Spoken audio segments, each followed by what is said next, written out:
এই কোটা আন্দোলনকারীদের complete shutdown, আর তার ফলাফল আজকে এই অবস্থা।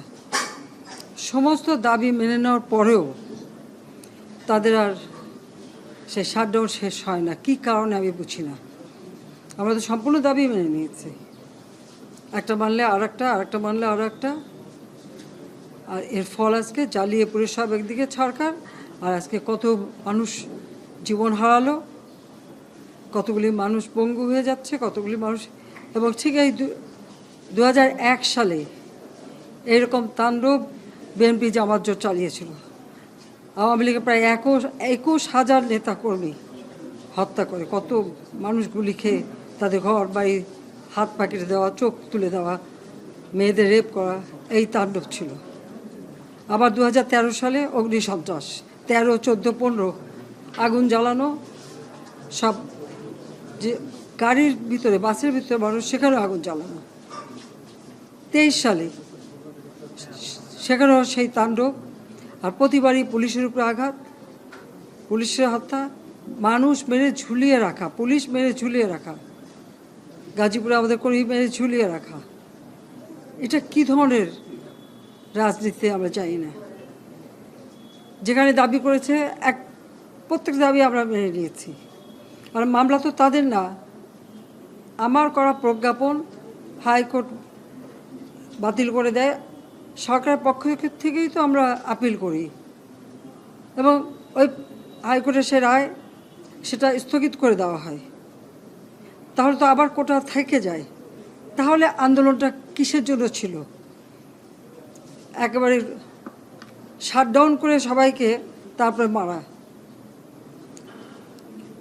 যে সমস্ত ঘটনা ঘটেছে আর যেভাবে মানুষগুলি ক্ষতিগ্রস্ত হয়েছে, আর যারা মারা গেছে আমি তাদের আত্মার মাগফিরাত কামনা করি। আর যারা এখন আহত তাদের সকলের চিকিৎসা সুষ্ঠুভাবে হচ্ছে। আমি আমাদের ডাক্তার, নার্স বা কর্মচারী সকলকে আমি আন্তরিক ধন্যবাদ জানাচ্ছি যে তারা দিন রাত অক্লান্ত পরিশ্রম করেছেন, এবং আমাদের স্বাস্থ্য মন্ত্রণালয় থেকে মন্ত্রী, প্রতিমন্ত্রী সহ আমাদের সকলে বারবার এদের দেখে গেছে এবং যা যা লাগে করে দিচ্ছে। আজকে চিকিৎসার জন্য যা যা লাগবে আমরা করে দিচ্ছি।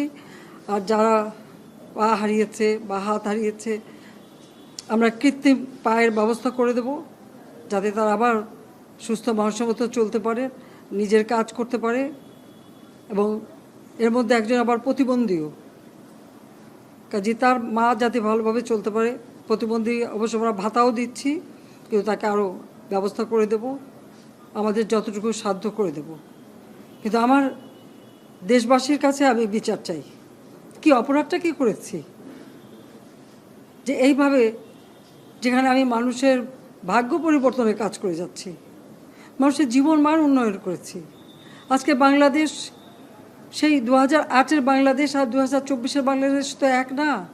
বাংলাদেশের মানুষের জীবন মান তো উন্নত হয়েছে। আমাদের অর্থনীতি আজকে কত কত উপরে উঠে গিয়েছিল, এবং এটা মনে হলো যে এটা আর কিছুই না।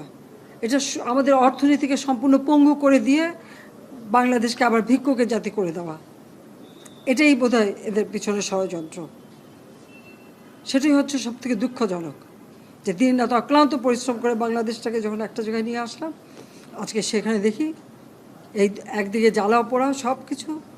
ঠিক যে প্রতিষ্ঠানগুলি মানুষের সেবা দেয়, আজকে মেট্রো রেলে চড়ে মানুষ কত অল্প সময়ের মধ্যে সময় বাঁচিয়ে কর্মস্থলে পৌঁছাতে পারতো, আবার ফিরতে পারতো। সেখানে ছাত্ররা, চাকরিজীবী, সাধারণ মানুষ সবাই তো যেতে পারতো। সেই স্টেশনগুলি পুড়িয়ে এখন ট্রাফিক জ্যাম, মানুষের কষ্ট। আমি তো কষ্ট লাঘব করেছি, কিন্তু যারা এইভাবে আগুন দিয়ে পুড়িয়ে মানুষের সে কষ্টে আবার ফেলে দিল, তাদের বিচার দেশের মানুষকেই করতে হবে। আমি খালি সকলের সহযোগিতা চাই। আর এইভাবে মায়ের কোল খালি হোক এটা আমি চাই না, কারণ আমি তো বাবা মা সব হারিয়েছি। আমি তো জানি হারাবার ব্যথা কত কষ্ট, কিন্তু সেই কষ্ট বুকে নিয়েই তো ফিরে আসতে এদেশের মানুষের জন্য। এখানে আমার তো কোনো চাওয়া পাওয়া নেই। আমি তো আমাদের ছেলে মেয়ের জন্য কিছু করিনি, শুধু তাদের লেখাপড়া, নিজেরাই চাকরি করছে, নিজেরাই পড়েছে, আমি কতটুকু করতে পেরেছি, কিন্তু আমি দেশের মানুষের জন্য করেছি। আজকে অন্তত মানুষের ভাত কাপড়ের ব্যবস্থা, চিকিৎসার ব্যবস্থা, তাদের কাজের সংস্থা সবই তো করে দিচ্ছিলাম। যখন আমরা এক উন্নয়নশীল দেশে মর্যাদা পেলাম, তখনই এই তাণ্ডব করে ঠিক যে জায়গাগুলি মানুষের সেবা করবে সেই জায়গাগুলিতেই আঘাত, শিক্ষা প্রতিষ্ঠানে হল ভেঙে দেওয়া। সবচেয়ে দুর্ভাগ্য যে ভিসির বাড়িতে আগুন দেওয়া। এর আগেও একবার ঢাকা ইউনিভার্সিটিতে ভিসির বাড়িতে আগুন দিয়েছিল, আপনাদের মনে আছে।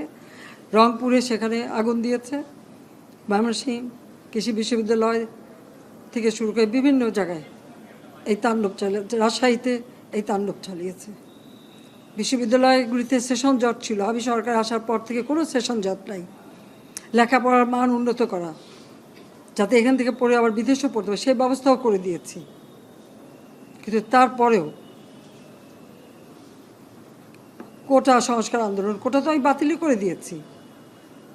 আমি আহ্বান করেছিলাম যে একটু ধৈর্য ধরো, হাইকোর্টের শুনানি হবে, হাইকোর্ট যে রায় দেয় না, তারপরেও এই আন্দোলন হবে। আজকে এই যে এতগুলি মানুষের জীবনের ক্ষতি হলো, এতগুলি পরিবার ক্ষতি হলো, এর দায় দায়িত্ব কাদের? আমি দেশবাসীর কাছে সেই আহ্বান জানাবো যে এই ধরনের ধ্বংসযজ্ঞের জন্য এই দেশকে নিয়ে আর কেউ চালাতে না পারে। আমি সকলে সাহায্য চাই, আর আমি চাই না এভাবে মায়ের কোল খালি হোক আর এভাবে মানুষ অসহায় হয়ে পড়ুক। এই হাসপাতালটাই তো আজকে আপনারা দেখেন কত সুন্দরভাবে করে দিয়েছি। কিছু নেই হাসপাতালে, একটা লিফটও ছিল না আমি যখন সরকারে আসি। আর সেই হাসপাতালও আমার আব্বা স্বাধীনতার পর জাতির পিতা বঙ্গবন্ধু শেখ মুজিবই করে দিয়েছিলেন। আমি সেটা উন্নতি করেছি বলেই তো আজকে চিকিৎসা দিতে পারছি, নইলে এত রোগীর চিকিৎসা দেওয়া কোনোদিন সম্ভব হতো না। তো আমার কি এটাই অপরাধ যে আমি মানুষের জীবন মান উন্নত করার জন্য কাজ করেছি, আর সেই জায়গাগুলিকে হামলা করতে হবে? কোভিড-19-এর সময় যেখানে আমরা সব থেকে ভালোভাবে মানুষের চিকিৎসা দিতে পেরেছি, সেই কোভিড হাসপাতাল সেখানেও আগুন দিয়েছে। এটা কি ধরনের খেলা? যাক, আমি আর কিছু বলতে পারি না। আমি যে এগুলি এক একদিন দেখি আর